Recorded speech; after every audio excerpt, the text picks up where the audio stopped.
கண்ணை பார்த்து செல்லை பார்த்து கண்ணு சுத்தமாக வீணாக போச்சு. ஒரு கதை சொல்ல போகிறேன். ஒரு ஊரில் ஒரு கணவன் மனைவி இருந்தாங்களாம்.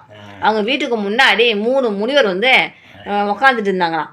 அவங்க மனைவி சொன்னாங்களாம், ஏங்க 3 முனிவர் காலேருந்து உட்காந்துட்டு இருக்காங்க, எதுக்கு உட்காந்துருக்கான்னு தெரியல, ரொம்ப பசியோடு இருப்பாங்க, வீட்டுக்கு கூட்டினாங்க, சாப்பாடு கொடுக்கலான்னு சொன்னாங்களாம். போய் 2 பேருமே கூட்டாங்களாம் அந்த முனிவரை, வாங்க வீட்டுக்கு சாப்பிட்றதுக்கு அப்படின்னு சொல்லிட்டு.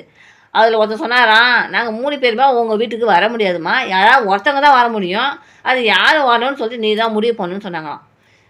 முதல்ல உட்காந்துருக்காரு அவர் வந்து செல்வம், 2வது உட்காந்துருக்காரு அவர் வந்து வெற்றி. செல்வத்தை கூட்டு போனீங்கன்னா உங்கள் வீடு செல்வமாக செல்வ செழிப்போடு இருப்பீங்க.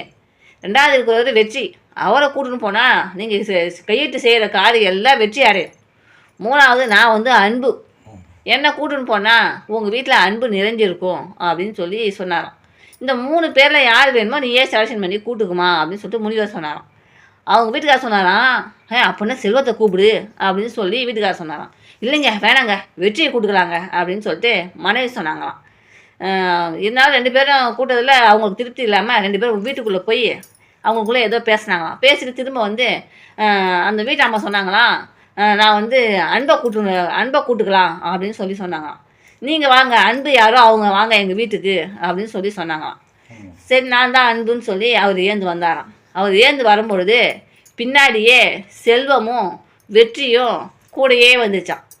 3 முனிவர்களும் ஒன்றா வந்தாங்களாம்.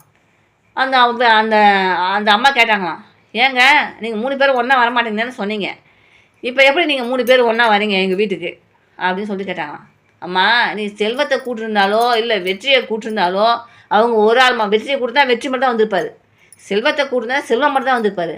ஆனால் நீ கூடுறது அன்பு, அன்பு எங்கே இருக்குதோ அந்த இடத்துல தன்னால் செல்வமும் வந்துடும் வெற்றியும் வந்துடும். அப்போ நீங்கள் அன்பான ஏதாவது ஒரு சாதிக்கணும்னு நினைக்கிறீங்கன்னா அன்பால் சாதிக்கணும். அன்பு இருக்கிற இடத்துல வெற்றி இருக்கும், அதே இடத்துல செல்வமும் இருக்கும் அப்படின்றது தான் இந்த கதையினுடைய அர்த்தம். அப்போ மனைவி மக்களுக்கு அன்பாக இருக்கணும்னு அர்த்தம். நாம் அன்பாக இருந்தால் மட்டும்தான் வீட்டுக்குள்ளே நீ என்ன ஜெயிக்கணும், நான் ஒன்றை ஜெயிக்கணும். தெரியுதா? ஜெயிக்கிறது கிடையாது, நீ என்கிட்ட தோற்று போகணும், நான் உங்ககிட்ட தோற்று போகணும். வீட்டுக்குள்ளே நம்ம ஒருத்தவங்க தோற்று போகும்போது தான் வெளியில் நம்ம வெற்றி அடைய முடியும்.